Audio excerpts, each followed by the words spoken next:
Anda kembali menyaksikan Kompas Sport Pagi bersama saya Claudia Carla. Kami lanjutkan kembali Kompas Sport Pagi dengan informasi dari Timnas U23 Indonesia.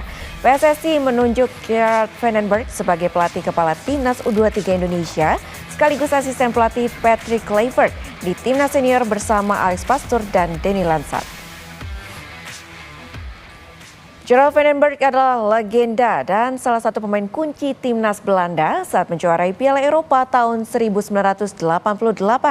Nantinya Vandenberg akan mendapat peran ganda selain menjadi pelatih Timnas U23. Ia juga akan jadi asisten Patrick Kluivert di Timnas Senior.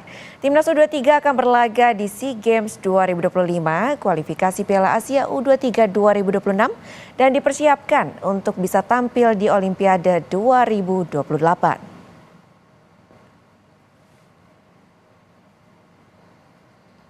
Sebagai pemain, Gerard Vandenberg pernah membela dua kesebelasan besar di Belanda, yaitu Ajax Amsterdam dari 1980 hingga 1986 dan PSV Eindhoven dari 1986 sampai 1993. Dia juga menjadi langganan timnas dan memenangkan Euro 1988. Setelah pensiun, Vandenberg kembali ke PSV yang menjadi pelatih tim muda PSV selama 5 tahun.